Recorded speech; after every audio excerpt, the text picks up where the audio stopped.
Wow. Hey, much love and respect.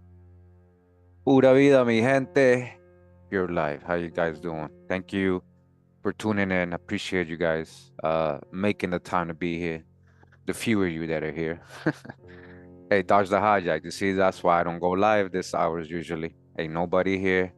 Nobody really care. Because I know I see people on with other people, 100, 200 people. It's just, people more about the hype. I realize people are more about the hype and the hype and the cloud and the following and the movement, and not really about the actual history, the lesson. They think they know it all already, so they just like, oh, I'm Black Indian, that's it, or I'm this and that, and that's it. And I gotta know it all, right? Either way, we're gonna do another episode of history or myth. Right, we're on part 34. There's another episode here where we kind of like I just kind of do these videos to kind of like, hey, I know a lot of them are controversial or conspiracies or just something people don't think is real or not, or don't know if it's real or not. And so I try to leave it up to you guys. That's why it's called history or myth. I present the info and you decide history or myth, right? So today we're gonna do one regarding a folklore, a legend of called Matilda's Folly from Henderson County, Etowah Valley, North Carolina. Okay, maybe some of you already heard of it, whatever. But yeah, that's what we're gonna do. Episode 34, Matilda's Folly. We're gonna see if this is true or not, right?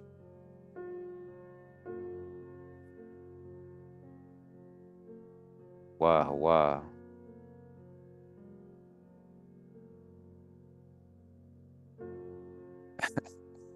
It's a little bit of both. It's a little bit of both, Salazar.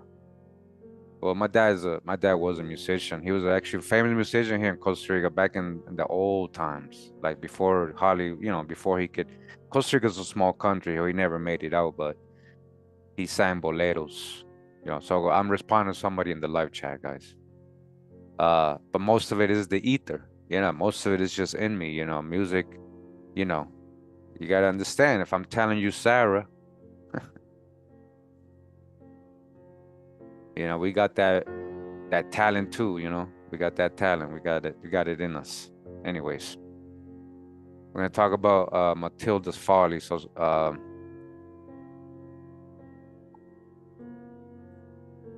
make sure to like and share, guys, so I can get more views and stuff. I don't know. People just, I don't know. I don't think people really care anymore. It's more about the hype. A lot of people just follow me for the hype, and many don't follow at all. They're following others who are debating, doing live blogs, not really showing sources with others and just talking and talking for hours, and it's all good. So we got a comment about 3 months ago, Free Butterfly 1968. He says, hey, Kurimeo, would like to say that I enjoy your work. Hey, man, I appreciate it, man. Thank you for tuning in, making the time to watch the videos, everybody. The history lessons are wonderful. See, I'm glad you appreciate them. I hope you're here every time, though I don't even never seen your name before this comment, honestly. Or if I have, very few times you have commented. So hope you're here more often. I hope you get to catch up. Everybody who's new to my channel says you're a great history teacher. Hey, I'm glad you think so. I'm just like actually more of a student, a good student. Like we're all students. We all keep learning. That's what I'm saying. I was watching a video on YouTube about an indigenous American whose name was Matilda's Folly. Have you heard of her? She was from North Carolina. Have you done a video on her? If so, I would like to see it. If not, would you consider doing one if your time permits? Keep doing what you do. Have a wonderful day. Hey, free butterfly. Hey, man. Or ma'am. I don't know. I said, hey, I don't think I've done a video on her. I will look into her and see what I can dig up. All right. That was 3 months ago. Somebody else commented and somebody else commented recently and sent me a link to a video, right? And I'm like, I went to go watch it. This was like yesterday or 2 days ago. And I'm like, oh man. I gotta if it's a real story, I'm gonna try to get to the bottom line and get the details and the context, right? Because they're trying to add the African stuff in there, right? and like generalizing with Indian, just saying Cherokee, right? Hey, free butterfly, what's up? You here? You do care? Hey, it's 27 people here. I'm glad you guys care.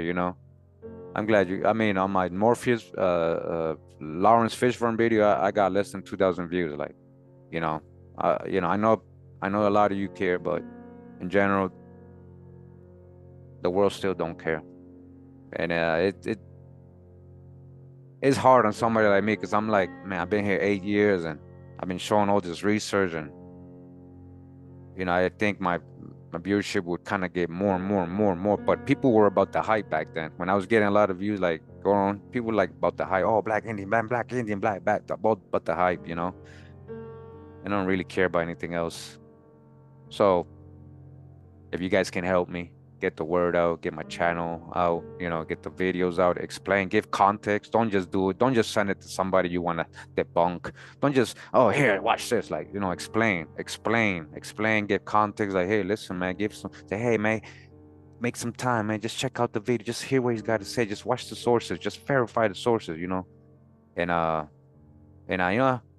that might help me out, guys. That might help me out. So, again, make sure to watch the playlist History of Myth so you can watch all the previous episodes. We've gone over. There's actually some really, really good videos in this series. I mean, the Phelps brothers, the fake Lincolns. Look at that. Like there's so many good ones right here. A lot of good ones. A lot of good ones. On this playlist and all the playlists, right? Like we got playlists for you guys. So I looked up the video that somebody sent me. You know, from the Appalachian Storyteller. Shout out to the Appalachian Storyteller. I've never really watched him or follow him. I just ran into the video because somebody sent it to me. So, hey, brother, this is not me attacking you. Maybe you just read the book that I'm going to show with this. I'm going to show where the source is coming from. So maybe he got it from that book. So, I'm not saying he did a video, brought it to people's awareness, okay. But it says here, Matilda's Folly, Forgotten African Cherokee Queen. I'm gonna play a little bit, right? I'm gonna play a little bit just so you guys can see, because I don't want to get copyrighted too, and I don't want to like get the music and all that, right? So hopefully he's a good person. He won't, get mad. Cold water. Now, there were no roads to this valley, and although the white pioneers had pushed westward, So he's talking about the area and the pioneers and all that, right? Revolutionary War. This is again in Etowah Valley. We are, I think I had a map open, didn't I? I thought I did. Oh, here we go. Yeah. So North Carolina, right? So we're like in western North Carolina, more closer to Tennessee. This you can kind of say, yeah, this would be like a Cherokee territory, right? They were in Tennessee and eastern North Carolina, like around this area. But again, Cherokee, guys, there's a lot of context missing when people say, oh, I'm Cherokee or Cherokee or Cherokee. Cherokees could be Eastern woodland people that have, moved, mixed and, eventually became part of the Cherokee. That the whole thing, the word Cherokee came after Europeans, guys. It wasn't, you know. So just know that. So it's like coming together of different Indians and some Black Europeans and runaways and all that. And you got your Cherokee clan, right? The Cherokee, so-called Cherokee. But it's a lot more details when you have to go into, if you think you're Cherokee, that you have to study to understand, because you might be another Indian, you might be from another tribe. A lot of Cherokee a lot of time became a generalized tag put on indigenous people. And that's why a lot of people just like, oh, I'm Blackfoot and Cherokee, I'm Blackfoot and Cherokee. So anyways, this is the territory, I guess, between Jeter Mountain and Brushy Mountain, what it's called now. Etowah Valley, we got Henderson, I think Henderson right here, the center, and then Henderson County, right? So in between those two mountains, like 2-3 hour drive, right? So I guess a beautiful place, they're saying, right? A beautiful place, right? That's what he's showing right here. All right. Yeah. Hey, thank you for the donation, Christina. Thank you. Appreciate it. All right.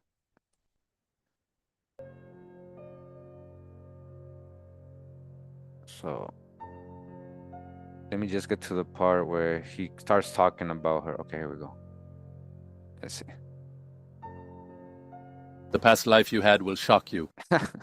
In part Past life research. by your own sister in the That's the hijack. Cherokee Indians who came to mine lead to make bullets for their muskets and sell them to white pioneers such as Mr. Orr.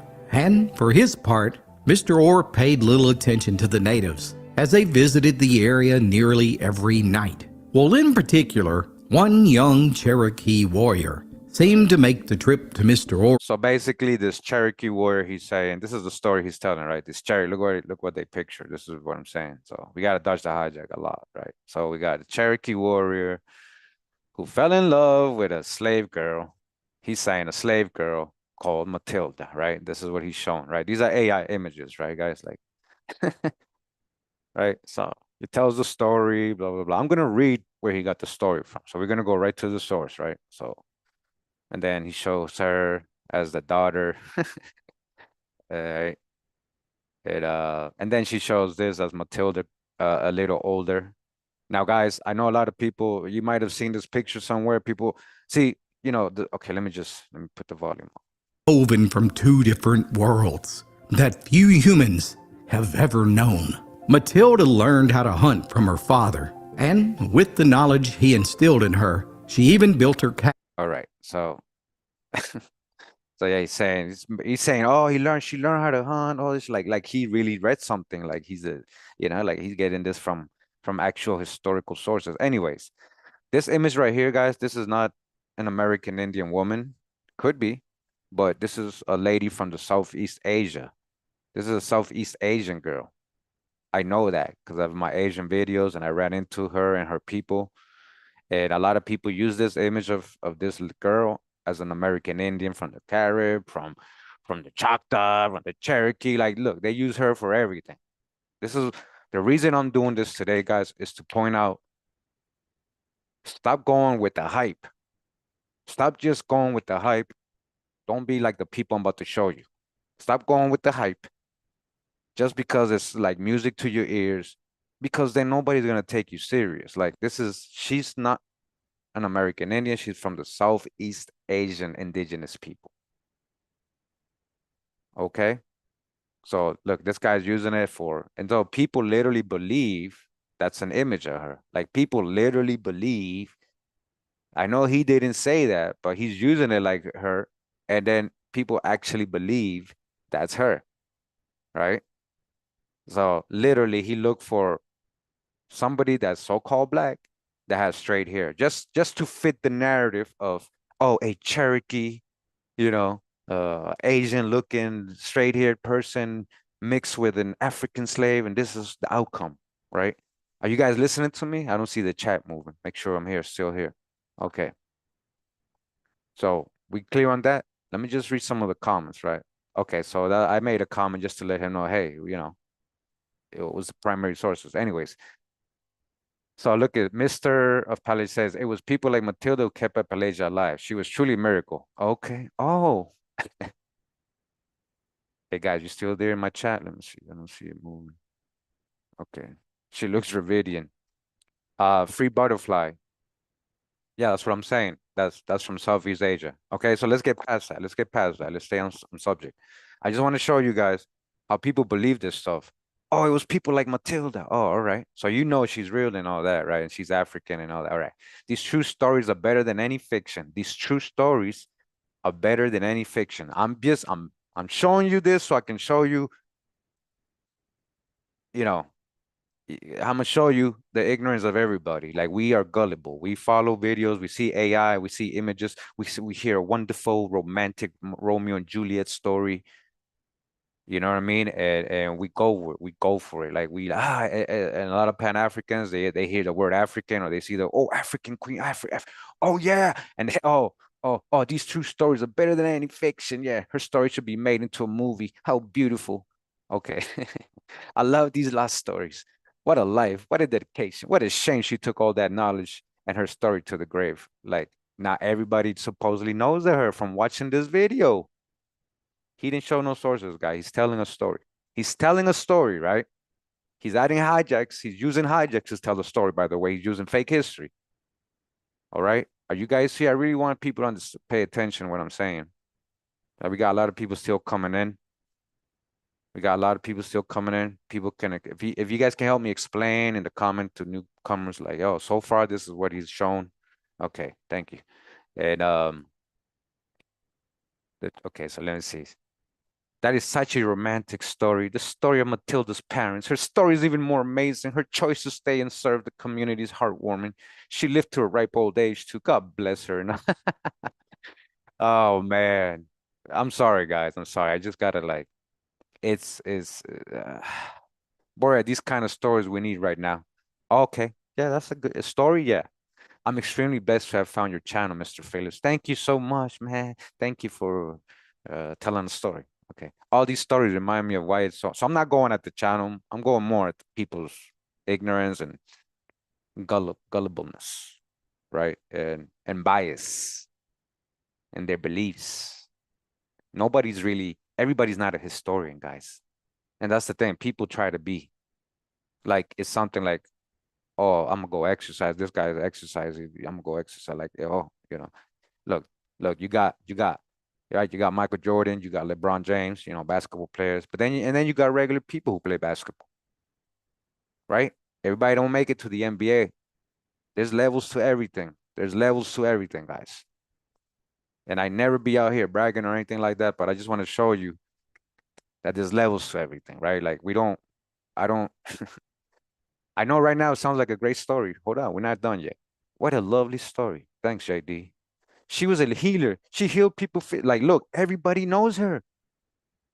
I'm gonna show you how crazy this is by the end of the video, right? So she was a healer. I never tired the stories from the Appalachia. Okay, so I know there's a lot of folklore and legends, and I know a lot of them are based on some reality, right? We know that. Or we know that. But all right, let's try to prove some of them. Let's try to see, let's try to rationalize. We know the whole African thing, we already know not to take that serious. We know Cherokees don't look one way, like they're trying to make the guy look, so they're trying to make her like, you know. So that's right away. We already know there's hijacks in this, right? And you know how we do it here. We like to see primary sources. We like to see where the hell did everybody get this story from? Where's everybody getting this story from?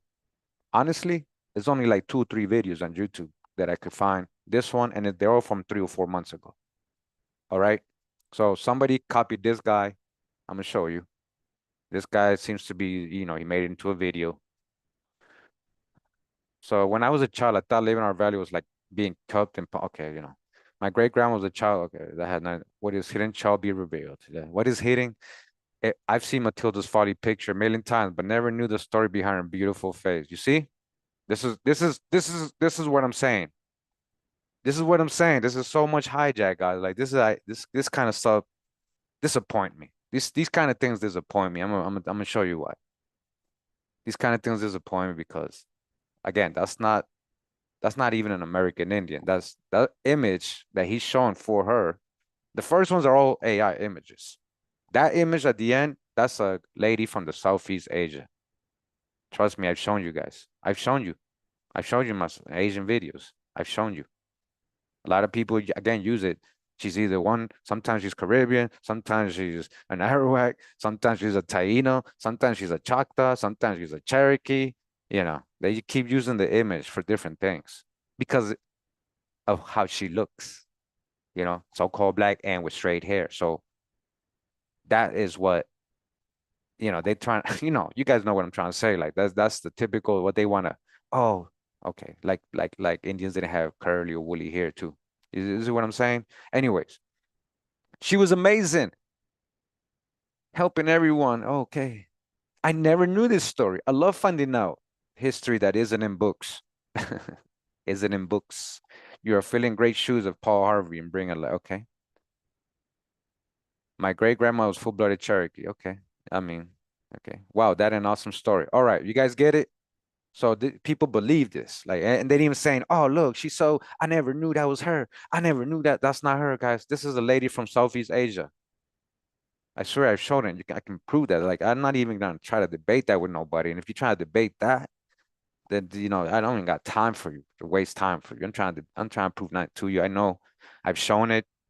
People want to still be gullible and believe whatever they want to believe just because it's a beautiful story. Now he got you believing this is even her. Okay? I'm gonna just play this short right here from Just Johannes, right? Again, listen, listen. A lot of people, like I said, there's levels to this, guys. There's levels to this. People got channels, they can put up whatever they want, and everybody can have a follow. There's a following for everything, right? People want to follow misinformation, that's on them, right? But or AI images and stuff and people, whatever. So let's play this little short real quick. Native American love story. Matilda Folly's story is one of strength, survival, and legacy. Matilda Folly was an enslaved young woman who fell deeply in love with a Native American man who would quietly visit the valley where she lived. Drawn to each other, they met secretly at night, with Matilda sneaking away from her cabin to see him. Born in the mountains, Appalachian of western North Carolina in the late 1800s, she was of African American and Cherokee descent, two identities that faced intense struggles during and after the Civil War. Her early life was marked by displacement and poverty, as African Americans and Native peoples were both fighting for survival, land rights, and freedom in a time when cultures were being erased and forced into assimilation. Matilda endured the hardships of systematic racism, cultural suppression, and the scars of enslavement that lingered within both the American and Cherokee history. Their romance remained hidden until Matilda became pregnant and gave birth to a daughter whom she named Matilda's Folly. While this was Matilda, okay, all right. So you guys see, so that's the story, guys. So they're saying this guy named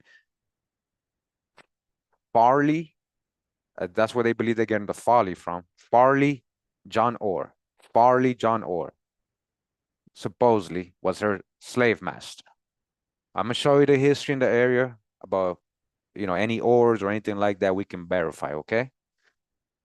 But I just want to show you how the story, now this is from 3 months ago, so I think this guy copied the other guy, and now he made an AI video, and now he's going with the African hijack, and this is what I'm saying. This is what I'm saying, guys. Like, there's levels to this, right? Like, okay, some people just want the views, man. Like, honestly, like, So Johannes, again, hey, man, hey, brother, listen.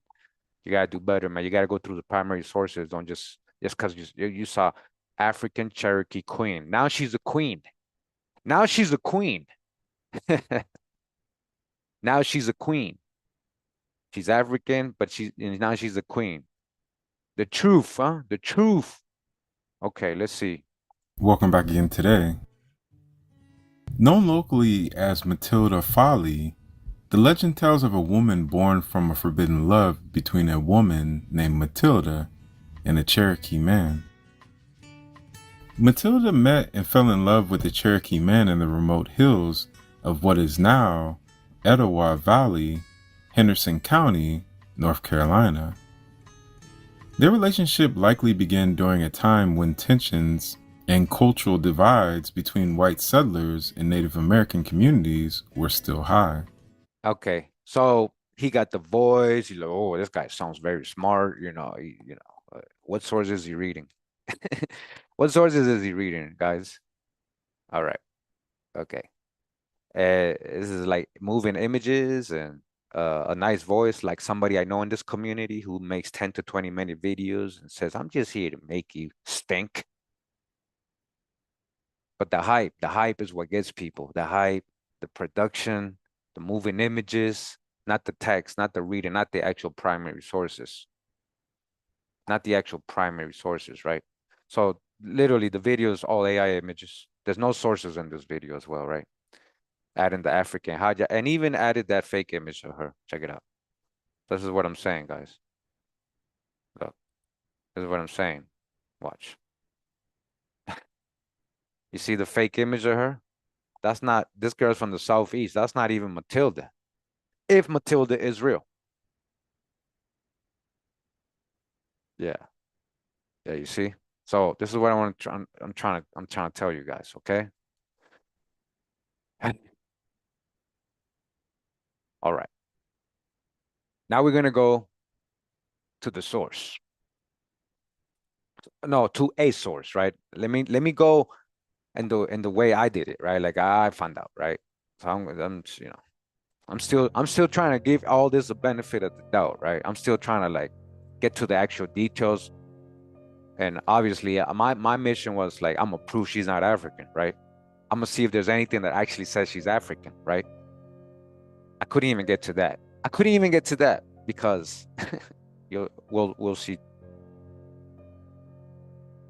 So we're in the book from the banks of the Oklahoma. Oh, sorry, the Ocklawaha. From the banks of the Ocklawaha, Volume 2. This is by Frank L. Fitzsimmons. Okay, this is from 1977. Okay, 1977. 1977. All right, 1977. Okay, 1977. That's not primary. That's not a primary source. Anyways, let's just go to the part. All right, let's read about Matilda's Folly. Let's read about it. Right? It's a lot of little folklore and legends in this book. Pretty cool. Pretty cool, man. You can pull out some babies. You can verify. You gotta dodge the hijack here and there. But we go to chapter 31. It says here, Matilda's Folly. There is a beautiful valley. We're not talking about no ships here, guys. Like, all right, whatever is your point with that. This is not Africans, okay? We already debunked all that. All right, so let's stay on topic. It says there's a beautiful valley in the western part of Henderson County that in years gone by was very isolated and still is to a certain extent. The valley lies between Martha Mountain, in earlier days named for a pioneer woman, but in later years called Brushy Mountain on one side and Jeter Mountain on the other. This valley was settled soon after the American Revolution by the Aikens, Surreys, Snoddies, and Ledfords, families that many years later abandoned the area and left the pretty valley deserted. Only the rotten remains of the cabins are left to give mute evidence that at one time a happy people lived here. Through this lovely valley flows a large, swift, sparkling stream that takes its name from the area known as the Follies. There is also another bold mountain stream rushing through the valley called Ledford's Creek, because the first family to build a cabin on its bank was named Ledford. Many are the legends told about the Follies and the people who lived there long ago. I think that it is because the valley was so isolated and so rarely visited by outsiders that through the generations, an air of mystery surrounded those who lived and died there. There was an air of mystery about the things they did and the happenings that took place. Many years ago, there lived in this valley between Jeter Mountain and Martha Mountain an eccentric character by the name of Farley. Farley John Orr, right? Farley John Orr, right? You know, it has been a long time ago because Farley John Orr refused to fight in the war between the states. And the cave where he hid during the entire war can still be pointed out by those few who know its location and can tell you how he was fed there by slaves that he owned. All right. Okay. I hope you guys see so far there's no footnotes. All right. There's no footnotes so far. I just want you guys to understand that. Right away, you guys got to understand, just because I'm reading a book, it doesn't mean this is a historical book or a primary source. You know, I read books, mostly primary sources or something referring to primary sources that has footnotes that I can verify. Okay, so far, it's just the author telling us this. He's saying the dude was fed by his slaves, right? All right, so we got a picture of white men, his slaves helping, African, right? They're trying to say Africans, right? So owning slaves was rare in our mountains, but Farley John Orr was a man of some wealth for those days, even if he did live in an isolated valley. So check it out. They're even I hear kind of catching them like, look, slave owning was rare in these mountains. No, people probably didn't have slaves here. All right, we'll keep going. says there are those who say that the name Follies is a corruption of Farley. Okay, that kind of sounds, yeah. I mean, some people say, who says? Who say that? John Orr's first name because he owned so much land in the valley. All right. When he was a young man, friendly Indians still drifted through the valley. They came to get lead from a secret mine somewhere on the mountainside, lead to make bullets for their muskets and to sell to the settlers. The Indians refused to reveal the location of this mine, and it was never found by the pioneers. Reckless ones who tried to track the Indians to the mine mysteriously disappeared, never to be seen or heard of again.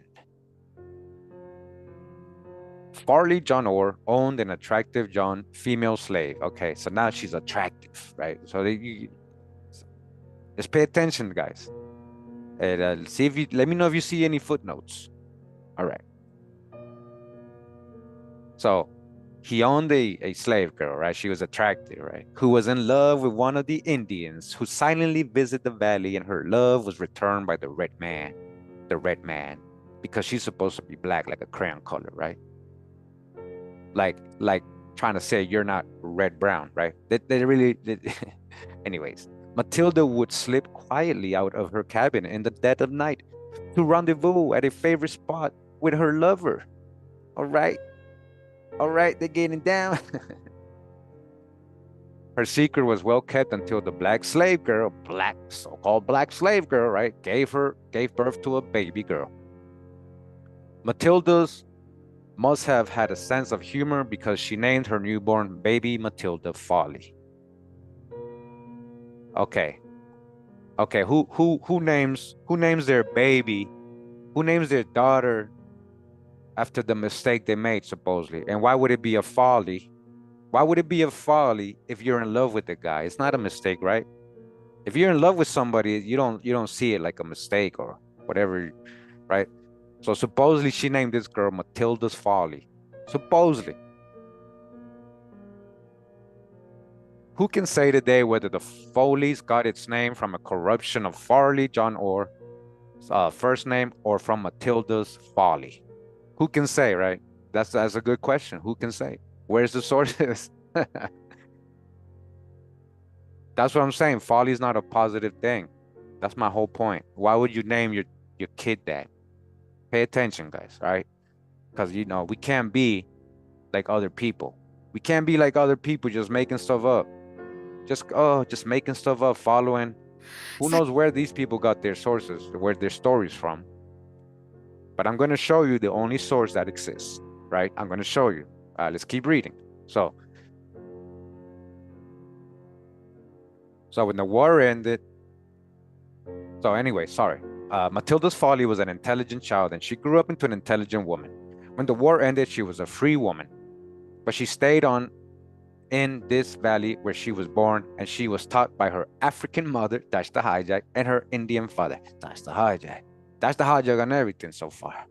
Where's the sources? Anyways, when the war ended, she grew into a strong woman with a quick, retentive mind. From her Cherokee Indian father, she learned to know the wild herbs and the roots and barks, the wild flowers that were good to use. She learned from her mother how to brew these things into medicines, soothing ointments and salves and lotions, all of these things to treat the sick and to ease the pain and suffering of the afflicted. Matilda's Folly never married, right? That's her name, supposedly, right? She never married. So there's no descendants to tell the story. There's no real actual people to say, yeah, that was my grand. Oh, yeah, we got. Soon after she gained her freedom, she built with her own hands a log cabin. She cut and notched the logs and rived the shingles on the right time of the moon so that the shingles would not curl at the end to be blown off by the first storm that struck the valley. Paint was unknown in the valley then. The young woman had inherited from her black African mother, Dodge the hijack, and her Indian father, Dodge the hijack, a love for bright colors. She mixed mud with a bright red juice she extracted from the roots and herbs, and with it she dubbed her cabin. It was the only one in all the valley that had color, and it became known far and wide as the Red Cabin, where Matilda's Folly lived alone. Okay. Find me that Red Cabin in history, guys, while we do this. I'll wait. Word began to spread that weird noises were heard coming from her cabin. Now look at this. This part is funny. It says, sounds that resemble chanting in the dead of night. It was whispered. It was whispered that these chants were heard when she was preparing her primitive medicines. So why she got to do chants while she's doing primitive medicines? That sounds like they're trying to make her a witch now. You see, like, they were the wild incantations and superstitious rituals taught her by her African mother and Indian father, right? Dodge the hijack, who had inherited them from their native ancestors. Okay. Doctors were non-existent, and Matilda Follies became well known in the area around the Follies for her skills in treating the sick and injured. She gave her services to all who sought her, and regardless of the time of day or night, of the condition of the weather, as she grew older, Matilda's Folly became beloved by all who knew her. She lived to the age of 97 years and remained active up to the time of her death. Her passing was grieved by all. All who? All who? Where'd you get this from? Matilda's Folly was buried. Buried where? As she requested, in the yard of her red mud-daubed cabin under a large white oak tree. Before she died, she had a marker made for the head of her grave. It was a slab of gray granite that was chiseled from the side of Jeter Mountain. The top of the marker was cut with 4 slanting teeth, which gave the tombstone the appearance of being topped with saw teeth. She gave no explanation as to why her grave marker was so shaped. So she built her own grave marker? You guys see what it's saying here? Why would she explain? So she built, all right, I guess she was looking up for her future, right? Okay. When her grave was filled and the tombstone had been placed, it was whispered through the gathering of her friends that the stone with the slanting teeth had a religious significance. Listen to this, a symbol handed down to her by either her African or Indian ancestors. All right, okay. The old mud-daubed red cabin is gone now. So that's gone. The white oak under the white she was buried has disappeared. Listen, guys. So the oak tree in the cabin is gone, the oak tree, right? If this is in the middle of the forest, it's kind of hard to believe that the tree would just disappear, guys. Matilda's Folly, beloved midwife and granny doctor, peacefully sleeps under the unusual gravestone, right? So this is a drawing, right? This is a drawing from 1977, right? No, actually, yeah. From this book. I'm gonna show you who drew this. It tells you right here. Drawings by Adele Kershaw Thornton. All right, that's not from that time. Nobody saw and drew that. That's just a drawing to add to the book, which they added to the book, okay? Just, you gotta understand stuff, right? Matilda's Folly and the teeth in the cabinet, yeah, it's a drawing. It says, not too many years ago, I walked through the pretty valley called the Follies. I was guided by my friend Carl Cantrell, who knew the area from childhood. I saw the grave and the still standing headstone, and Mr. Cantrell told me the story about the valley known as the Follies, a name that the area will bear long after the Farley, John Orr, and Matilda's Folly has been forgotten. So supposedly, the author or whoever drew this is saying, yeah, I was there as a kid, I found it, right? So I looked into it. They haven't found no grave, you know, no grave like this. They haven't found it. You can look into it, guys. I'm serious. Like, you'll see. Anyways, real quick. That's the end of the chapter. You guys saw there's no sources. There's no sources in this. There's no sources in this. And that's how it is for every story in this book. You know, some of them probably could be verified because you can't make everything up, right? But either he has a very high imagination, you know, active imagination. Great storyteller. Great storyteller, man. All right, but let's keep going. So real quick. HendersonHeritage.com. HendersonHeritage.com. Okay. Henderson Heritage. Etowah. Geography. Etowah is within her Intermountain Plateau of Henderson County. Okay. First, before I show this, I'm gonna show you my conversation, okay, with Chat GPT about it. All right, I'm gonna show you my conversation with Chat GPT about it. All right.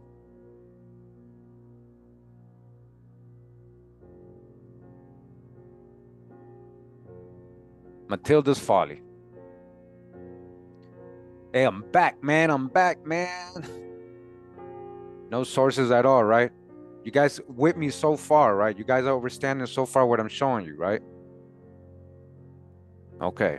This is how I did it while I was researching this. That's the order. I eventually found out literally that I wasted my time, guys. Like, but I have to do this. This is important so people can see. I'm like, this is not really a good video because it's not, but I'm gonna do it anyways. Hug it. I'm gonna just because people keep sending it to me and like, hey, study this, and they believe in that. I'm reading all these comments, like, all right, let me go. Hold up.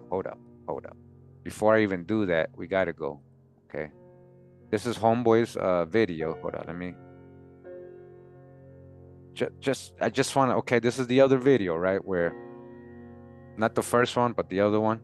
Johannes. Now look at the comments on this. It's from 3 months ago, right? Ever heard of the Forgotten Healer? Okay, that's him. Wow, touching, great story. Amazing hidden story I never heard of. The South in America probably has millions of unknown stories. First time hearing of this story, but it's pretty interesting and mysterious. It's crazy how they hated her as a baby, but then came to her for healing. What? Who hated her? Like, where are they getting all this from? I just read the whole story to you guys. Powerful story, bro. Learned a lot from this. You learned a lot, huh? This is what I'm saying, guys. There's levels to this, and people don't even realize there's levels to this, and that they don't even know they're on a very low level of understanding when it comes to real history. All right? I just wanted to show that. You see, it's crazy. Look at the other comments, other guy's video, right? Great story, one of your best. She lived a remarkable life. Wow. Thank you for sharing this video, African Cherokee Queen. African Cherokee Queen. Thank you for sharing this African. Now she's a queen. Whoever said that her dad, the Indian, was a king or whatever, or chief. Queen from what? This is what I'm saying. All right, forget it, man. I know I'm repeating myself. Hold on, let me just continue. I just need to point out the hijacks, man. I'm serious. Like, I need to point out the hijacks. So I told ChatGPT, hey, I'm back, man. We're gonna investigate Matilda's Folly, man. He said, oh, Matilda, that already sounds intriguing. Before we dive in, can you tell me a bit more about what Matilda's Folly is? ChatGPT didn't even know what I was talking about. ChatGPT didn't even know what I was talking about, man. Are we talking about historical event, literary work, or legend, blah, blah, blah, right? Right? So you have never heard of the Native American woman, Matilda's Folly? He said, I couldn't locate credible information on Native American woman by name of Matilda's Folly or Matilda's Folly in the historical academic records I checked. So what he did find says about Matilda Piconi Galpin, that has nothing to do with her. That's a whole different person, blah, blah, blah, right? And so I was like, let me see if I add something. Maybe I can help the algorithms or the programming actually start finding stuff, right? So I put in a website. I think it was I'm gonna show you the website that I shared, right? And I said, this might help you familiarize yourself with her. So I gave him a link. I gave the ChatGPT a link, AI, right? And it says, thanks for sharing that extra. I found some helpful information on the story of Matilda's Folly as told in the chapter Matilda's Folly in the book From the Banks of Oklawaha, Volume 2. That's what literally I just read. That's literally what I just read, right? Here's a summary of what the extra said. So he's going to go over the story we just read. Yeah.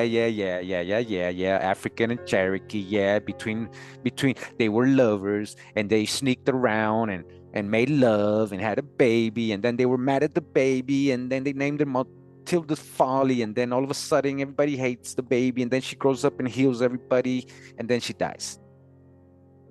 We got the story, right? It says the book From the Banks of the Ocklawaha volume by Frank Stimmel exists and includes a chapter Matilda's Folly. What we can confirm, right? What we still need to investigate. Is there independent archival evidence for a woman named Matilda who matched this description? Slave mother of mixed Indian descent, lived to age 97, buried a special marker in Henderson County or the broader region? Which Indian tribe or band was the Indian father? The story uses Indian generically. You see, that's a big gap. What is the origin of the valley's name, the Follies, in historical records? Is it mapped, recorded in land deeds, or only found in local legend? You guys see? Now the AI is like, okay, this is what I'm supposed to be asking. No, that's what I'm already been asking. The marker described gray granite cut with our four slanting teeth. Can we locate it or find documentation, cemetery records, headstone photos for it? Nope. I looked it up, guys. They haven't found it. They actually went to look for it. How much of the story is legend versus documented fact? Exactly. We might look for census records, slave schedules, if applicable, land records, Farley, John ownership, Indian business to lead mines, etc. It says clarified timeline. The story mentions when the war ended, she was a free woman. Example, after the Civil War, then lived to age 97. That suggests approximately dates born mid 1800s, perhaps died early 1900s. Like, look, if this was 1900, like, you know, she would have a census. Come on, guys, like, the records would kind of be there. Determine the local geography, blah, okay, so blah, blah, blah. I said, yes, please do. He said, if you like, I can try to dig into archival, blah, blah, blah, blah. And I said, yes, please do that. And please let's get as much primary sources as we can. No conjectures. All right. Okay. I'm now about to start pressing on it, right? Like, all right, now okay, I get it. He said, good, I found several primary sources leads and official records related to Henderson County, not to the story, but Henderson County, North Carolina.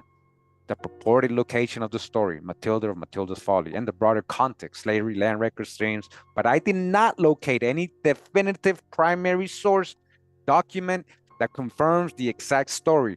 The woman by name Matilda, with the description given or the grave marker described below, is a summary of what is there and what gaps remain. Okay, what he found, right? What you can find in general, you can find 1860 slave schedule for Henderson County. It's available on this, right? That doesn't mean she's in it. I know that. The county historical page knows that in 1860, there were 1,382 slaves in Henderson County. Okay. So now we know that doesn't mean Africans, right? That doesn't mean Africans, right? And that can include American Indians and Black Europeans. And most of them are probably indentured servants or apprentices. Okay? There's real history, right? I'm telling you, real history that we've proven. If you haven't been here the last 8 years, you need to catch up. Because it's bad. Shame on you, like shame on you. Not even, it's like fool me once, right? Shame on you. Fool me twice, shame on me, right? Like if you keep believing stuff, and after I showed you, yeah, guys, you gotta know how to look for primary sources. You gotta know, all that. Anyway, let's keep going. So, a list of slave names derived from the state files of Henderson. He found one named Matilda. He found one, though incomplete, in Henderson County, something named Matilda, which I followed up on, and it wasn't her. For example, in the Merrill State file, there is a Mary, Mariah, Matilda, Charles, Ed, and wife, Rosa, and 3 children. Now, this could be a legend made up from actual real people's name and the status, and then they create this whole romantic, crazy story, and right? So, but it seems like this Matilda is from a whole different household, so different owner, everything. It doesn't match Matilda at all, right? It says geographic feature, a stream called Folly Creek is officially listed in Henderson County with coordinates given, right? Okay, we know that. A local heritage website reference a valley known as the Follies around the community of Etowah. All right, so see, there's some truth to some of the story, some elements. Hey, Clarioquita, what's up? What's up? Go watch my, check it out, guys. Hold up, guys. Right? Because I don't know why you're doing that. I could only guess why people do stuff like what you're doing right now. You're making a statement, right? Hey, you from Africa? You from Africa? All right, hold up, guys. Hold up.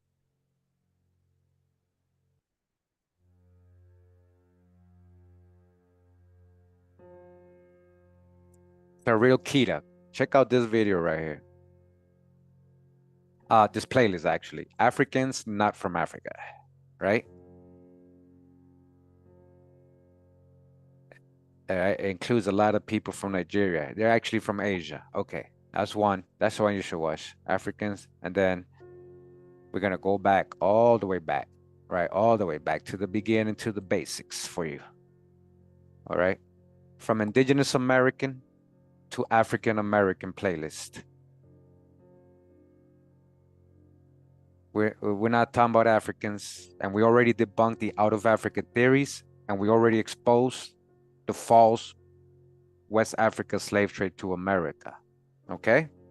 Now, if you are half African, okay, that's a whole different thing, right? That's okay. So respect to you, and you know, you have your heritage. We don't have no hate for Africans. We're just trying to tell the story correctly. No more of that Pan-African stuff.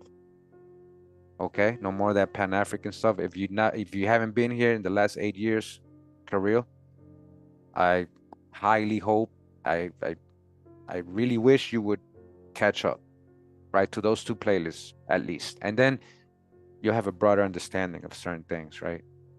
That whole West African slave stuff is false. The Indians, oh yeah, actually, this is another important playlist you should watch, right? I got them on playlist ready for you, so you don't have to be there looking to what, you know, try to catch up all crazy. I got a playlist called The Real Slave Trade. Where's it at? Right here. /podcast, right? The Real Slave Trade. Watch the first part, the 3 videos at least. I mean, there's many videos in here you should watch, but these are your real slaves. They were enslaving American Indians. They've been enslaving American Indians and Black Europeans and even Asians.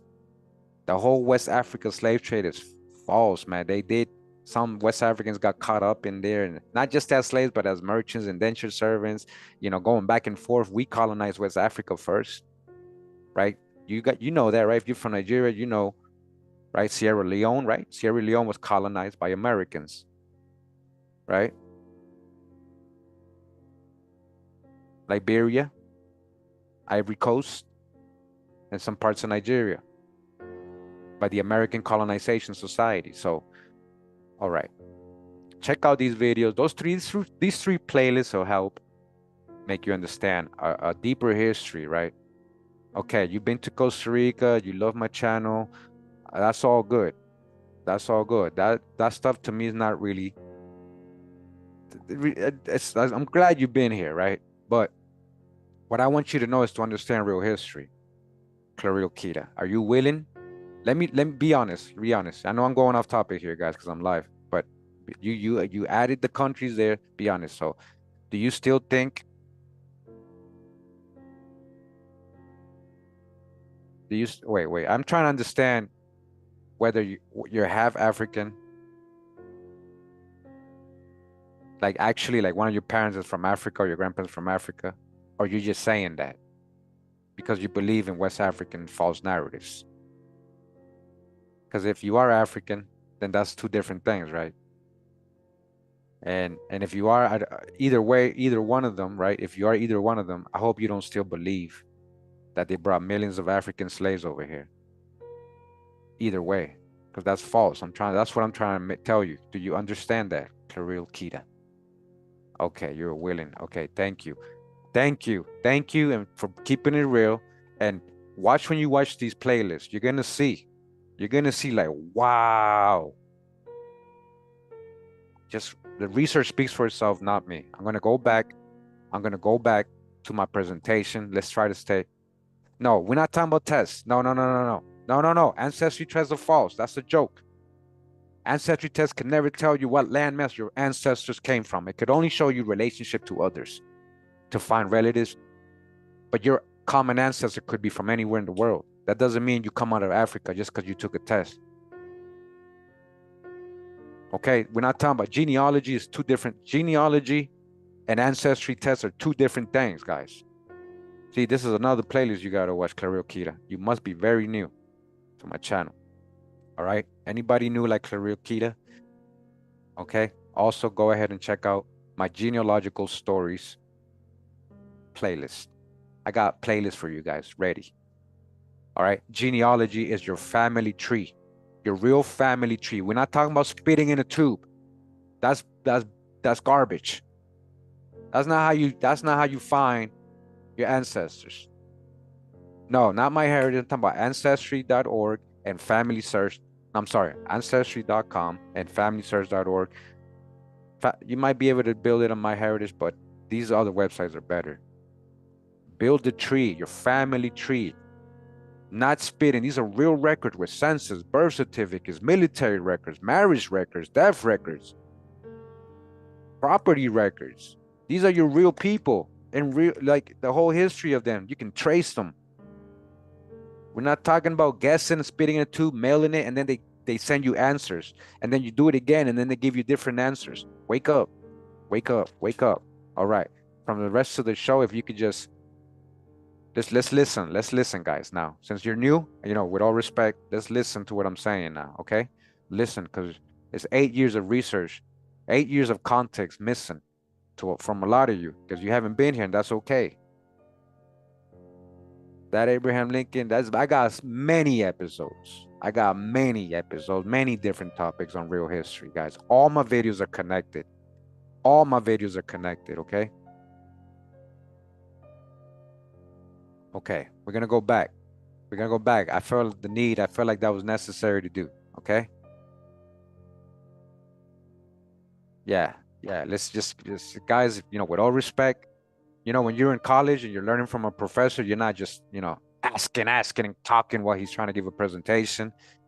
You listen, you take notes, right? Sometimes I ask you guys to do that. Not the long time followers. I'm talking about the new people. Right? I'm talking about you got to just listen sometimes. If you're not used to doing that, this is not just your regular YouTube channel for entertainment. We actually learn and give lessons here. This is a lesson. I'm trying to teach you how to not fall for these things. Because Clarioquita, if you don't know this real history, you'll be just like those people watching these fake videos and saying, "Oh, that's a beautiful story. This African queen in Cherokee, like I love this. You're great." You might be one of those, and I'm trying to help you not be one of those people. You got to know real history. If you're interested, if you're here for a reason, right? Okay.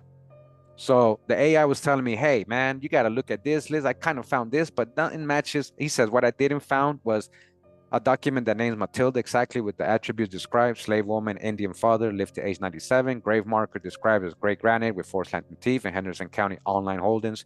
I did not locate the grave marker inscriptions or cemetery record that matches the description from the legend. I did not find the exact land deed or estate document linking a person's name, Matilda, or variant spelling to the valley known as the Follies in Henderson County.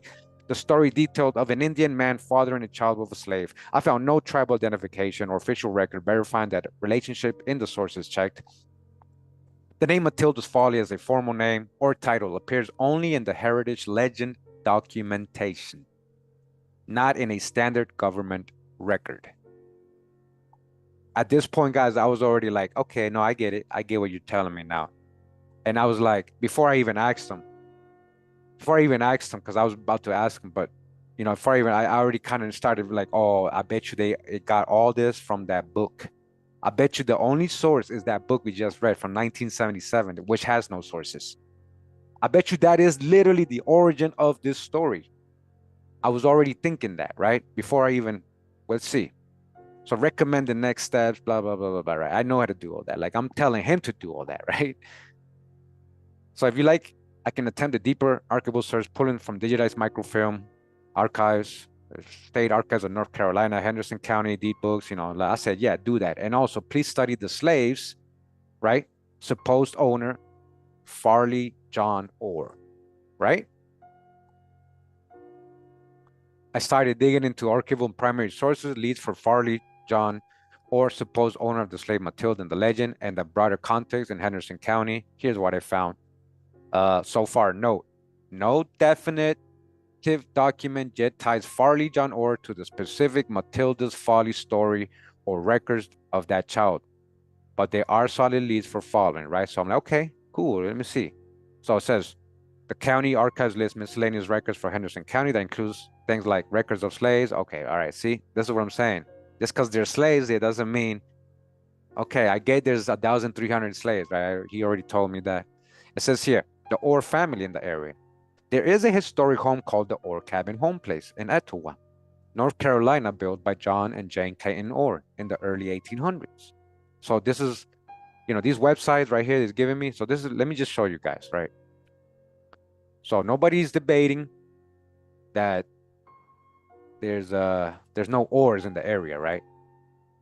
Here we go. Let me see. There we go. Nobody's debating that, right? But this is what I'm trying to say. They try to use a familiar words or tags that people know in the area, and then you make up a story out of everything. You picked up a little bit of everything, a little truth, and it's like 5% or 2% truth based on just reference for names or stuff, and then 98% lie. That's not history, guys. So anyways, Orr Cabin, right? So this is the Orr Cabin. This is found. This is recorded. Where is Matilda's red cabin? And he said, oh, it's gone and the oak tree's gone. Okay. So this is a real place, right? The former Orr Cabin home place on Etowah School Road in Misty Meadow Lane was built by John and Jane Clayton Orr sometime in early 1800s, year unknown. The family moved here from another part of what was the southern Henderson County, now Transylvania County, established. So there is a John and Jane Clayton Orr, right? So there's a couple Orrs here. I ended up finding out they're related to these people, right? It says in 2003, after careful consideration by the property owner, it was determined that the old cabin, the original John Orr home, was unable to be rehabilitated for historic preservation. The cabin was sold to a Savage company from West Virginia. They disassembled the structure for cleaning and refurbishing of the logs in order to build another structure at a private island off the coast of South Carolina. Right? So here it is before, right? The following account is courtesy of Henderson County historian writer Tom Orr. So there is Orrs involved. So you can just contact these Orr, the family. They'll tell you, nah, yeah, we don't know who got that. We don't know. It's not real. Anyways, John and Jane Clayton Orr married in January 1800 and built this cabin in Etowah as their home. They raised 15 children here. The Orr family tree begins. So who's their children? Is any of them named Matilda or Marilda? Or what's that? All right. And his wife Rachel. I stood at the side of the Orr cabin on Schoolhouse Road, Etowah. The cabin is no longer there. The property is owned by Glenn Davis. You're standing where the great room was. About right here, there was a double fireplace that opened to two different rooms. Glenn Davis' respected family in place. The cabin construction was a saddlebag type, essentially two cabins sharing a large fireplace between them. This was owned the property since 1999. Oh, Davis, sorry. The Orr cabin was dismantled and sold. Davis shared this history. In 2002, realizing we were unable to repair the old cabin ourselves and failing to engender interest.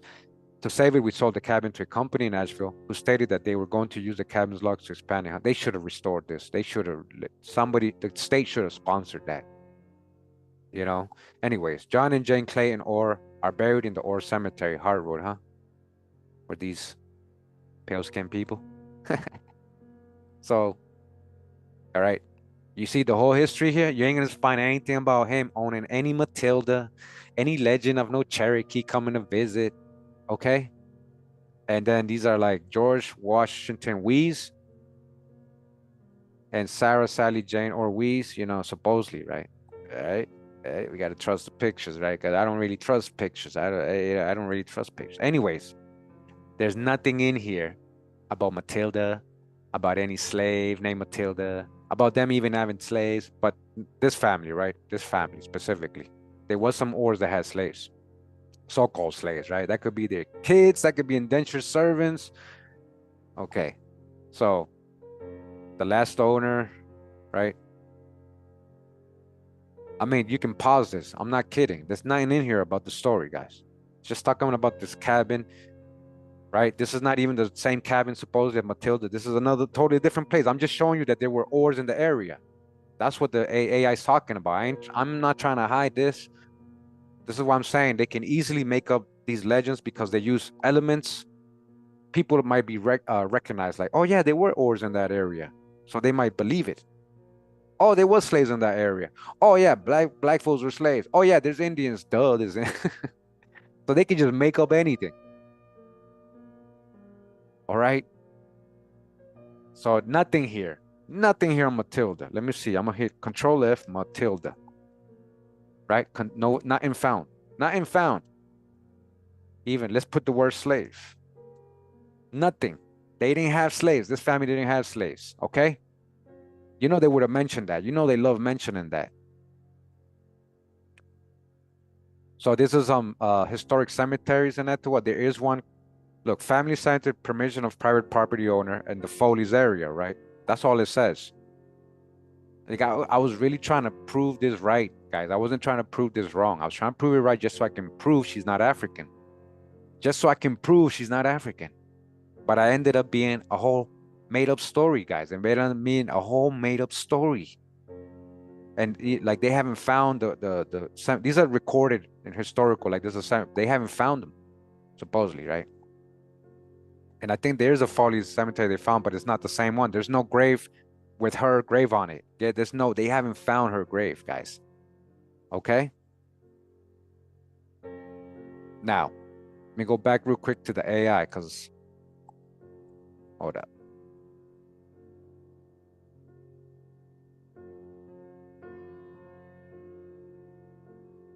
So there's Or people, right? Right? It says, in the list of slave owners for Henderson County, the surname Orr appears. Example, Elizabeth Orr is listed with 5 slaves in one period, although I did not yet find Farley John Orr specifically in the published list, right? So that John Orr we just came from, that he had his cabin there with his wife, they didn't have slaves. So he found one Elizabeth Orr. That's not the story, right? And who are these 5 slaves? What are their names? He already told us there's no slaves named Matilda in this area. What I haven't found yet, I have not located a deed, bill of sale, or estate file that the names Farley John Orr with a listing of slaves or a specific slave named Matilda in the readable, searchable, digitized index. The published list of slave owners in Henderson County does not show Farley John Orr listed in the public list, though absence there doesn't prove that he didn't own. Is he a real person? Or are they just using the John Orr who had a cabin, right? The famous John Orr and Jane, right? And you just added Farley John Orr, and you just, because it's a lie. So you're adding. I haven't yet pulled the specific estate inventory deed microfilm for Orr that might mention mixed race children, Indian father, or grave details described in the legend. I have not found a marker or cemetery record that corresponds with the great granite forced lantern thief inscription mentioned in the legend. I don't yet have geographic parcel traces that links the Follies Valley Stream to land owned by an Orr or Farley Orr. Okay? Queen Califia, Lucy, man. All right, man. Il Puma, how long you been following me, man? Did you know? Okay, how did Albert Perry get the last name Perry? How did Albert Perry get the last name Perry? That's not an Indian last name, meaning it didn't originate with Indians, but yeah, Indians had that last name eventually, but it didn't originate. How did they get the last name? So we're talking about Perry's, a lot of Perry's are Pereira, Portuguese Sephardic Jews. They anglicized their name to Perry. Many Perrys, even the ones that were coming from Ireland and England and Scotland and all that. All right, so just know it's both. We're not here. This ain't a blackity black channel, Black Indians only. We're not here. We try to teach real history. If you're willing to learn real history, you're willing to accept that your genealogy may be more complex than you think. It's not just about so-called Black Indians, right? Anyways, yeah, we know the bones. We know many shades, many different phenotypes, many shades, many different phenotypes, many types of hair. We don't generalize here or be biased. All skinfolk ain't kinfolk, okay? Again, you guys see, I actually allowed anybody to write today, people that are not subscribed to me. Guys, just so you know, that's why you guys probably not even subscribed. Are you guys subscribed to me, man? Watch this. Watch this. Watch them not talk anymore. Oh, I can't do it here. I gotta do it on my cell phone. But I'll just leave it alone then.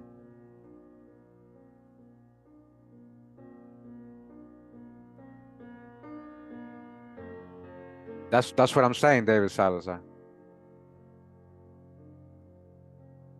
Hey, listen, Il Puma, first of all, you're going off topic. We're not talking about, I have a video on him, an old ass video. We're way past that. We're way past Albert Perry. When we didn't know how many black Europeans actually came and brought these last names. So nobody said he's African. And Native American, I mean, you're trying to separate certain people by what they look like, right? Oh, he said European origins, brother. Hey, listen, brother. You are stuck on your own biased beliefs, brother. You are stuck on your own biased beliefs, brother. We're not talking about DNA. We're talking about genealogy. Genealogy. Build your family tree. Show me his genealogy. Not spitting on the tube. Because Albert Perry's still a Pan-African. He still believes in out-of-Africa theories too. Unfortunately. Yeah, I know. I've seen him. I've seen his articles. I've seen what he said. Yeah. So then, hold up, man. Let me get my phone, guys. I ain't gonna have this. Hold up. 1 second, guys.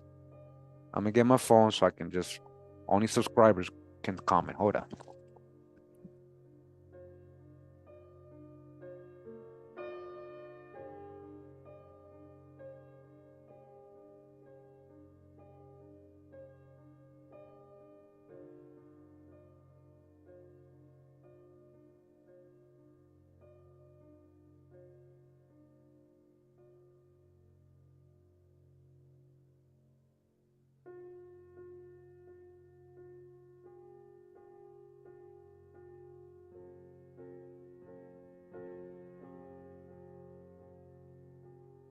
All right. I can't find my phone.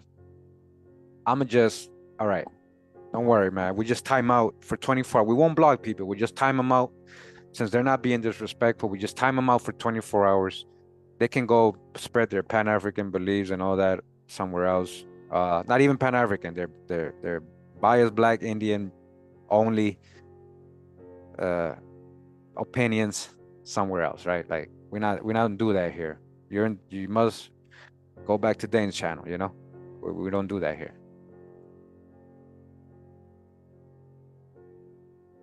Yes, I did, Douglas Bernal. I did that in my Danite videos. Watch my Danite videos, okay, guys? Watch my. Are you guys subscribed?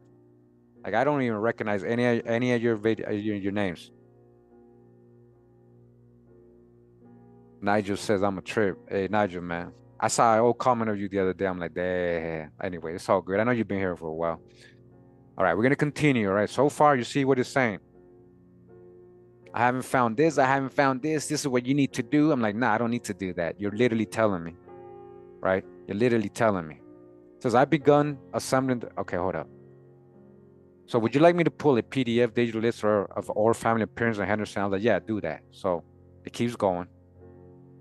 Right? It says what's pending estate probate records for Farley John Orr of varied spellings in Henderson County to check for wills, inventories of slave listings tied to him, deed books. So he's basically saying there's no Farley, there's no historical Farley John Orr.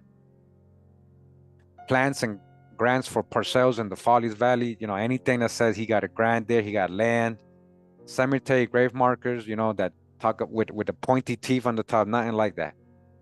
He said, if you like, I can transcribe the first available estate of deed, blah, blah, blah, blah. I said, this is when I finally said, seems like we're going in circles here, right? Just like if I start debating people who want to be only Black Indians, they're going to keep, brother, this no Europe, brother, where you think that Perry name came from, brother? And there's one simple thing that you, instead of saying, you know what, let me debunk him, let me prove that he got that from a slave master. Let me prove he got that from a slave master. Go do that first before you try to tell me there's no proof. When you're talking about DNA tests, you don't understand when you quote DNA tests here, you actually look foolish in our channel because we've already debunked these DNA tests. It's entertainment purposes only. It can't tell you what landmass you came out of. It could only show you relationship to people. It help you find lost relatives. That doesn't mean that if you find a lost relative somewhere in the world that you're from that area. Your ancestors, your common ancestors could be from anywhere in the world. Okay? If you're here to learn, then you got to empty your cup. You can't come here with biases. Like, history is not about being biased, guys. I know you follow people that are biased and teach you biased ways and ways of thinking. I know you do that. I know you do that. I know you guys do that.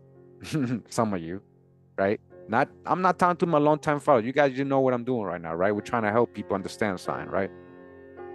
We're trying to help people understand sign. So they don't look just like the people in these comments, right? And the videos I showed you earlier, they, oh, what a great story. I love it. Yes, it's so beautiful. And it's not even a real story. Or look like other people who just want to make people into one thing. They're so biased. They think European means some evil boogeyman. That's what they think European means. When they don't realize it's in their blood. It's in your blood too. I'm not saying just Perry. All you guys are carrying black European surnames. These people mix with your people, with the copper-colored tribes of America, other black folks, so-called black, right? That's what you want to use. And you are that. You are the founding fathers. You are the American Indian. Both.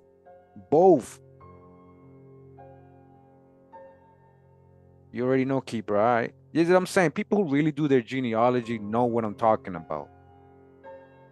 People who've been watching and verifying the research, not what I say, but verifying the research I show, know what I'm talking about. We ain't here on that bias stuff. If you're here for a reason, and hopefully you're a real person, and you have humbleness, humility to say, yeah, you know what? Yo, I didn't really, I was being biased. Hold up, what is he showing? Like, hold up. You're saying that all these last names I got might have been from Black Europe? Yeah, that's what I'm freaking saying, man.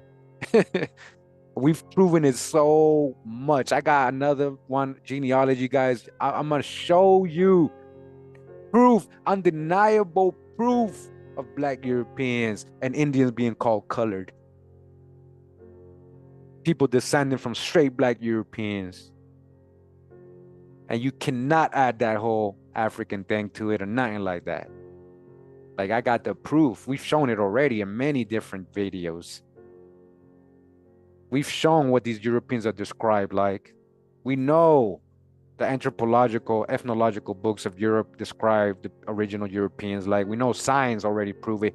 You want to bring up Lucy, the bones of Lucy, but you don't want to bring up Cheddar Man, huh? Cheddar Man ain't black for you, huh? the way they show him too. But it's not just Cheddar Man, it's all over Europe, the bones, and they ain't African. Once you guys can understand that part of you, then I can take you serious. And you're like, oh, you do like history. You do care about history. But that's why we got 75 people here, right? And that's why others got 200-300 people in their life when there's just two guys, two of them talking. Blackity black, black, black, black, blackity blackity black, black, black, black. I need you, blackity black, black, need you. Okay. All right. I know to a lot of you this might seem disrespectful, but to the real ones know what I'm talking about, man. Like, we just gotta point out the hijack, man. Ain't no none of that here, man. We don't do that over here, man. We're gonna continue. Yo, ChatGPT, what are you telling me, man? Because it seems like we're going in circles here. Seems like this is an oral mythical story that maybe is based on some other factual people, but being told wrong with no context. Where are people getting this story from? Even the author of the book, From the Banks of the Oklahoma, Volume 2, Frank L. Simmons, does not have a source. Did this person make up the story? Literally, did this person make this story up? I'm like messing with the AI. Like, listen, man, we going in circles. You keep telling me you're gonna go check. Every time you go check, you keep finding nothing. I'm not gonna keep telling you, yeah, go check, because I already know. I already see what's going on, right? Hey, welcome to the club. Believe me now. Believe me now? You believe me now? That's what's up. Hey, welcome to the club. Thank you. I got a lot of private videos for the members only. Check them out. Thank you for that. Appreciate it. Thank you. I hope you stick around. I hope you're able to catch up on my older videos. And I hope you don't take nine. I say personal. I'm just trying to help you. Hopefully, people with real good hearts and logic and understanding, humility, try to understand what I'm saying and look into it. Okay? Love y'all, man. I'm not here. I'm not your enemy. I just don't like fake ass people misinforming you. And then those same followers come here with their hijacks. With their hijacks that they learned, their biases, right? That they got programmed into them. Anyways, so what? So he says, what supports the oral legends? Fitzsimmons' book is described as a compilation of those broadcasts. He made over 25 years on local radio. Listen, involving anecdotes, tall tales, folklore, and stories of local people. That's what it says in the Asheville Museum history. That's where this is AI's getting that. That's it. The book itself appears to treat local history with a mix of folklore, local memory, and narrative rather than strictly academic sourcing. For example, a description of the volume states, history of a commerce and people, prominent and not so well known, and more of the fabulous stories spun by the old man on the mountain. I found no accessible primary source citation in the book listings or metadata for the specific Matilda's Folly narrative that includes land deeds, census, slave records by Fitzsimmons. Listings for the book do not list extensive footnotes or archival source sections. For example, the National Register nomination for a property lists Fitzsimmons among bibliographical references under Fitzsimmons, Frank, from the Bank of Ocklawaha, Volume 1. Local heritage sites reference the story as a legend. Okay, local heritage sites reference the story as a legend rather than a fully documented historical figure. For example, the heritage website frames the Follies Valley story as part of folklore. All right. Hey, Princess Lopez, thank you very much. Thank you. I appreciate the donation. Greetings, Hawa bless. I've been listening in a while. I'm working, not able to be in the chat, really, but my support for your research and contributions is unwavering. I'm all for following the truth. Thank you. Thank you very much. I know. And definitely you've shown it. You've been here. You in the live chats and my commentary. You ask questions. You share. You even send me a book. Guys, she sent me a book. That's one of the books I'm reading to you guys. Like that's real. That's really wanting to learn. And not just wanting to learn, but helping in the learning. We all contribute. We all students. How we do it here. Thank you for that. Appreciate you. Welcome, Mad Love 6789 to the club, man. Welcome to the club. I got my Patreon page, guys, too, just in case, I got a lot of books there and stuff, and you can contact me there and things like that. You got exclusive videos there as well. But the members ones on YouTube, members only videos, like my private stuff, like my gardening stuff, me and my dog and my, my house and things like that, So welcome. Hope you enjoyed those.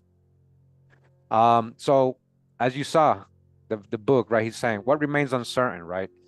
We cannot definitely say that Fitzsimmons made up the story in the sense of pure invention, but rather that he likely collected oral traditions, local anecdotes, and folklore and presented them as part of the country's historical narrative. So basically, you don't want to make him sound bad, but it seems like 98% of it is made of folklore, and he just made it into historical narrative. They're literally telling you right here. We cannot find so far a clear archival record, estate, deed, census, an easily accessible digitized form that directly verifies the details of Matilda, her Indian father, the grave marker, or land follies as described. This doesn't mean no records exist. It may be they are unpublished, non-digitized, or in local archives. Hey, now he's still giving the benefit of the doubt. I'm cool with all that, right? Like, okay, fine, find it. Anybody wants to prove me wrong, find it. Prove this is a real story. Find me a real person. She literally died in the early 1900s, supposedly. So she was 97. There's got to be records of this lady. There's got to be records of the lady, of this whole thing, a real record. It says, without explicit sourcing in Fitzsimmons' chapter, example, referencing specific documents, we cannot ascertain how much of the story is derived from local memory versus documented fact. What if it's not even local memory? What if he's literally a storyteller, guys? It's a literally Romeo and Juliet romance story. Look how it got everybody in the comments. Oh, what a beautiful, so romantic. What a beautiful story. Her and her lover, for her forbidden lover, a Cherokee man and an African woman. We already know that's a whole false. Cherokee could be black too, so-called black. We know that. And what Africans? So the whole story already has a whole has a false, you know, point to it.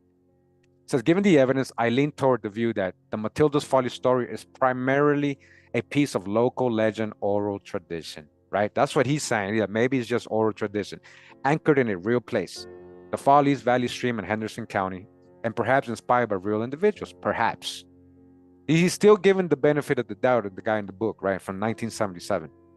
Fitzsimmons likely used local storytelling, anecdotal memory, newspaper clippings, etc. to craft this narrative, but possibly without strong archival documentation, or at least without publishing full documentation for every detail. So yes, it appears that the story as popularly told may have lost context, or the details may have shifted over time. I think that's what really happened. The details shifted so much that it literally became a whole false story. Because you grab the story of maybe an Indian girl who fell in love with another Indian man, and they both dark skinned or whatever, or probably it's the daughters of the owner. It's not even a slave girl. These are black Europeans and Indians, black Indians. Like, then you got to switch up. Now you made it a false story. Now you made up names, places, graveyards that don't exist, trees that disappeared, houses that no longer stand. Right? There's no records, and this is not even back in the 1600s. So this is late 1800s to 1900s, guys. This is recent. You tell me there's no records of these people. Search micro. Okay, so what we can do next, right? Blah, blah, blah, blah. I'm like, yeah, do that. I have the book. Oh, okay, he said, you want me to look in the book and see if there's any sources? I'm like, nope, I have the book. That chapter has no footnotes at all. Yes, please check other sources for Follies Valley, Etowah, or Matilda up to 1900 to see if any pre-published mention of this story exists. Okay? See if he's the first guy to actually talk about it. Where did he get it from? So what he did good work on gathering that details and pointing out the lack of footnotes, okay? That's a strong indicator that the story is more legend than well-documented history. I did some digging for any pre-1900 reference to the key terms, Follies Valley, the Follies, plus Etowah, plus Orr, plus Matilda, and here's what I found.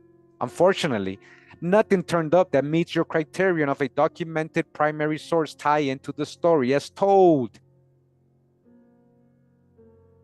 What we found, there is a site, Etowah, North Carolina, notes the valley known locally as the Follies. Okay, that is historical, right? That's fine. Historical research has not yet been conducted to find any facts within this old legend. Okay. Henderson Heritage. Okay, hold up. Now I can go to what I was going to show you earlier.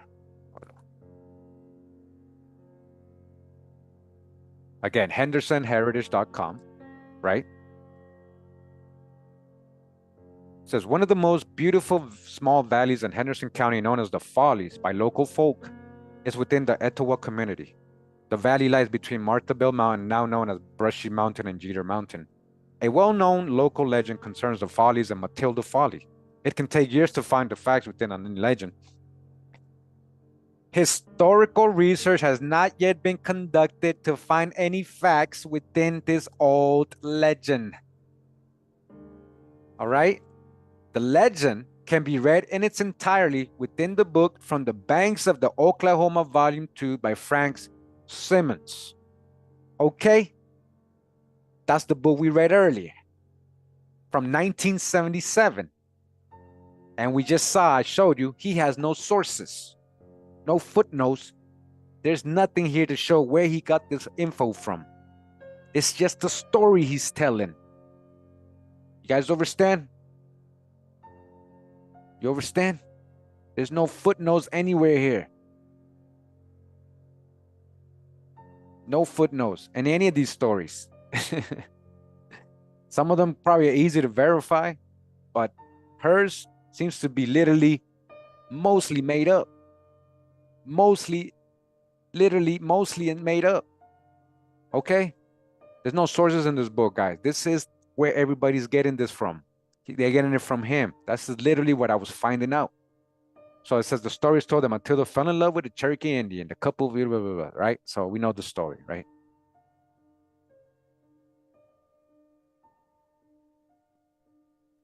It says before she died, she had a marker. The top of the marker was cut. Blah, blah, blah. It says Fitzsimmons states that he saw this gravestone and a sketch was drawn that is depicted in his book.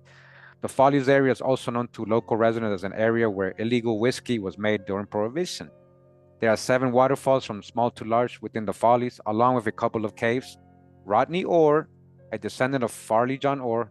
See, okay, there is no Farley John Orr, guys. That's what I'm saying. Like the AI already told us that he didn't find no Farley John Orr.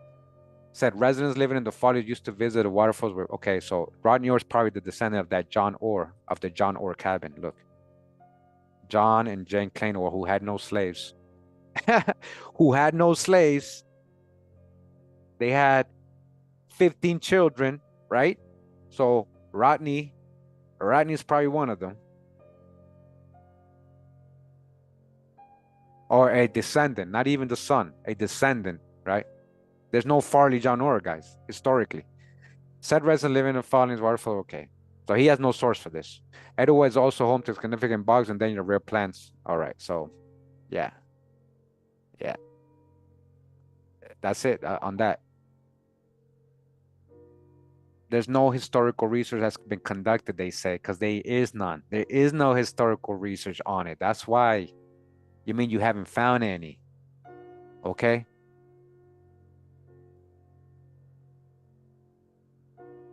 It says historical research has not been conducted, right? It's telling you. The same site summarizes the legend, right? It tells about the lake. We saw that, but it says, yeah, it's actually from this book. It says the site also acknowledges that the story appears in that book.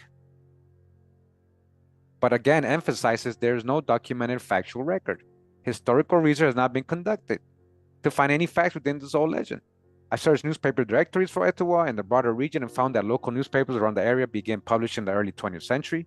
There is no obvious newspaper mention of Matilda or the Valley Follies in the 19th century in the sources I access.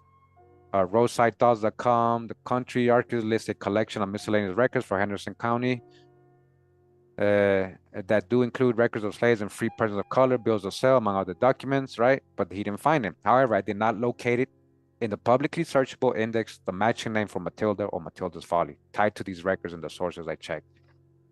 Okay. My conclusion, he says, my conclusion. Fitzsimmons' version of the story, it says, given the evidence or lack thereof, I believe it is very likely that Fitzsimmons' version of the story drew on oral tradition, local folklore about the Follies Valley, and perhaps something similar, but does not rest on documented. Okay, we know that. All right. So it says, if you like, I can attempt a deep archival dive, right, specifically for Henderson County for the name Matilda. Like guys, I kept going. I'm like, yeah, please do that. I'm trying to see if he finds anything now that he's getting the story more and more, right? Because as you keep working with ChatGPT, it keeps getting more smarter and more narrowing down, right? So he searched a variety of archival indexes and local record summaries and attempt to find a solid match and for the story of Matilda or variant spellings and her connection to the Follies Valley, Farley John Orr, and Henderson County. Unfortunately, I did not locate any definitive primary source record that matches the key elements of the legend. Below is a summary of what I found and what remains missing. Okay, so what he finds, right, there's 1,300 slaves. We already got all this, right? What I did not find, a recorded slave schedule, a state listed named Matilda, right? Or under a slave owner named Farley John Orr. In a digitized index, I checked. I did not locate a deed or land transaction linking Farley John Orr or variant to the specific valley or stream Follies in the index I reviewed. I did not find a cemetery grave marker inscription, right? We got all that. I did not discover 19th century newspaper, not even in newspapers, guys, not even like a crazy story, right? If you like, I can guide you to the Pacific Archive file, blah, blah, blah. I said, no, that's fine. I think you pretty much helped me conclude. There is no primary sources for this. And it's only mentioned first in 1977 in that book from Frank Fitzsimmons. This is what ChatGPT said, guys. Exactly. Exactly, Kurimeo. You're the man, man. I know, I know who I'm dealing with. Yeah, exactly. That's the most reasonable conclusion based on all the evidence we can access. The story of Matilda's Folly appears to be entirely oral legend. Whose oral legend? Because he didn't quote nobody. That, to me, is still just the author of this book, his story. His oral story it made up, right? Until Fitzsimmons published it in 1977. There is no story before that, and there's no verifiable primary source documentation tying it to actual historical people, land deeds, or events. It's a classic example of how local folklore can crystallize into history when it's written down, even if the roots are entirely anecdotal or symbolic, or a lie, literally made up. If you want, we could even map out the legend versus fact elements like the Follies Valley or the Orr family and the supposed grave just for clarity. So future researchers know exactly what is documented and what is myth. That can be a neat visual summary. That's what I'm doing. That's why I'm doing this, so people can understand what's real research and what's not real research. Stop believing everything you see on YouTube, guys. Even my videos, just verify everything. Verify what I show. Yes, please do that as a final step. Here's a clear legend versus documented fact breakdown, the story of Matilda's Folly. So you can easily, blah, blah, blah, blah. Valley and geography, right? Look, that's the drawing. That's the valley. This is what he's giving me. There's a valley known locally as the Follies, right? Then he got the cabin. That's the other cabin we showed earlier, right? More modern picture. It says John and Jane Clay Orr married, right? And lived and raised children. They didn't have no slaves. See how it doesn't mention them having slaves? And then look at this. Legend, unverified elements. Matilda, her Indian father. Look, this is the YouTube that I just showed you with the fake image of her. This girl is from Southeast Asia. This girl from Southeast Asia. She's not an American Indian. You guys got to stop using her image for an Indian. She's from Southeast Asia. Stop doing that. You're looking foolish. When I see you guys keep using it, I'm like, damn, this guy don't know nothing. He don't know how foolish he's looking. Stop doing that. Literally is taking her culture. Literally, you are literally doing what the people are accusing you of doing, the haters.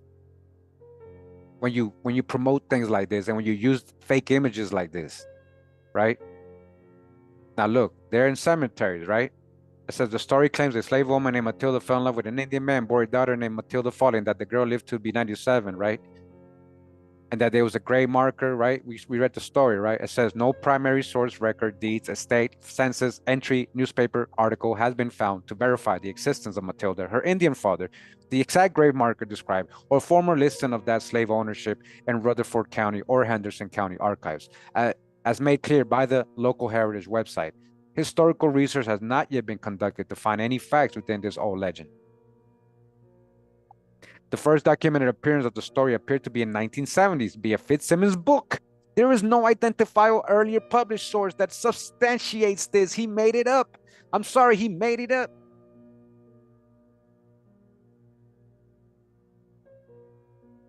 Grave marker and specific details. This is not the same. Look, none of them. The clay engraved marker made a gray granite bear and a carving of four slanting teeth. This has no verified documentation or photo amongst public cemetery indexes, archival cemetery books, or state records from the period. The burial under white oak in a supposedly off-the-map valley named the Follies does not appear in documented cemetery series accessible online. Okay, it's fake. It's not real. It hasn't been found. Element verified or notes, right? What's missing? Matilda as a slave, an Indian father, Matilda's Folly, a grave. The sources for the 1997 book.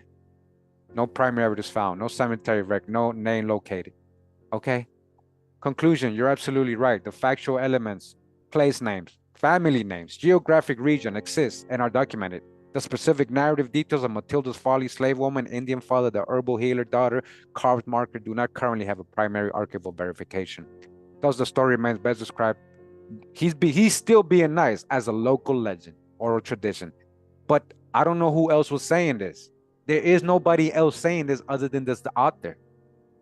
And then people using this author's book as a source. Nobody else had ever even said this before. There's no documented history of it, other than in this book, 1977.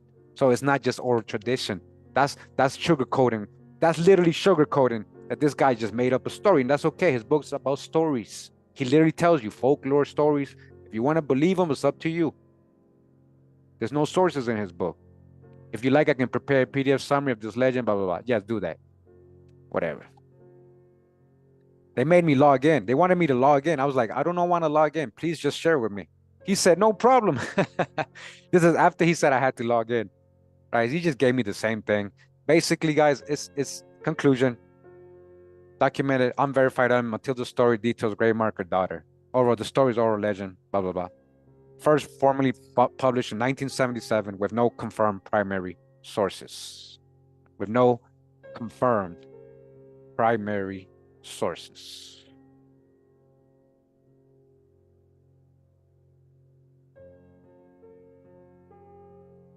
And Free Butterfly, 1968. I hope that answers your question. And I hope you weren't one of those people that actually believed it, like right away. I hope you weren't one of those people.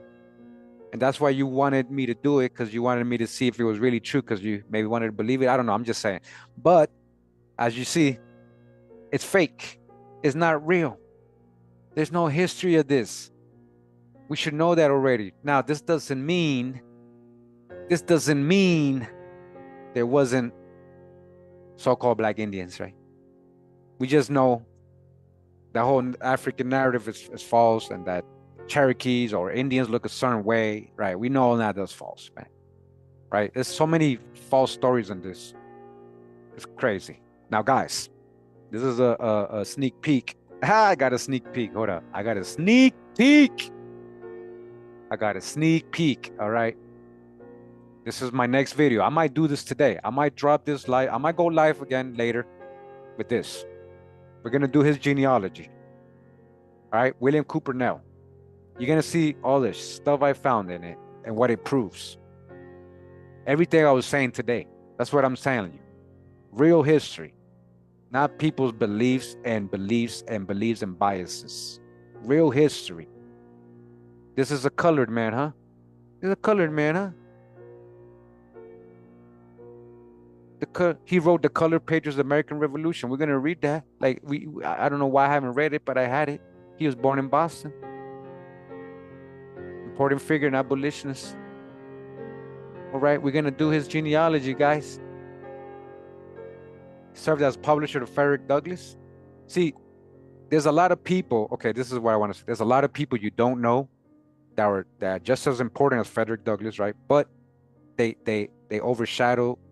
Like they use Frederick Douglass to overshadow all these people that you've never heard of, right?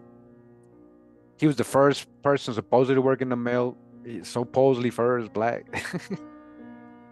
This is funny, right? We're gonna see his family. We're gonna see, because he is listed as a so-called Black man, right? Him and all his family, right? We're gonna see if there's any African in his family, right? And we're gonna see if it's all just Indians, right? We're gonna see if it's just all Indians too. All right.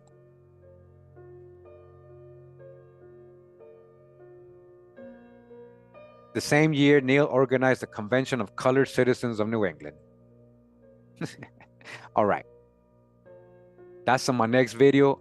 Make sure you're subscribed so you don't miss it. Make sure you subscribe, man. This is gonna be a fire video later on, all right? Hopefully, later on. I'm trying to make sure. That's why I wanted to go early today with this one. It's gonna be so awesome. It's gonna be so awesome. I can't wait. I wanted to go live right away yesterday. Like, you guys don't even know. But I'm still finishing the tree a little bit. I just want to make sure there's no more like crazy surprises or interesting things to find, you know? And then we'll go live with it. All right. So that's what we got scheduled.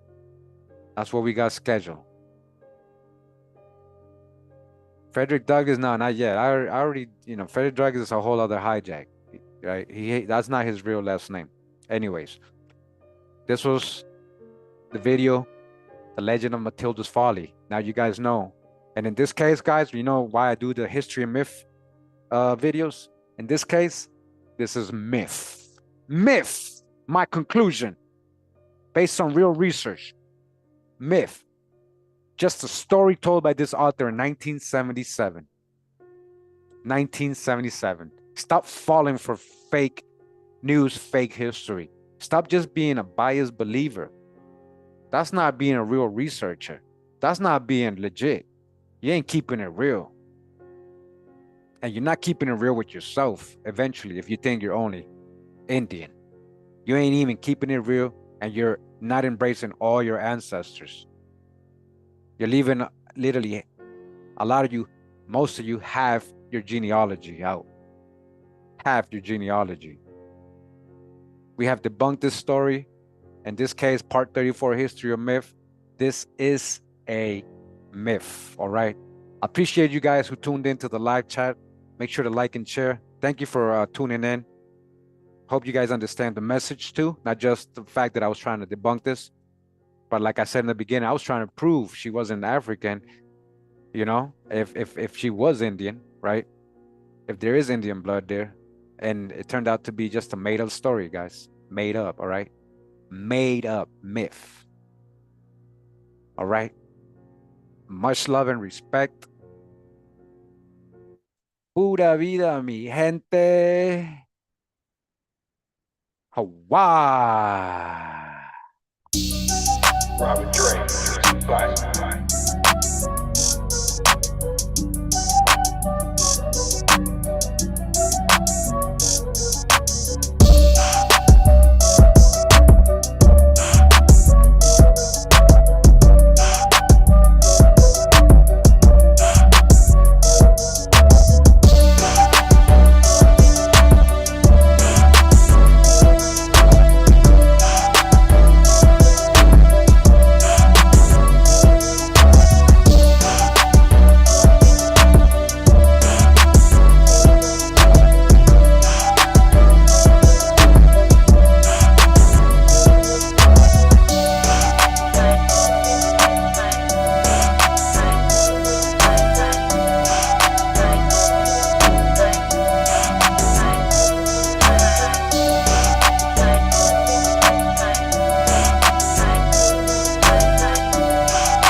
Robert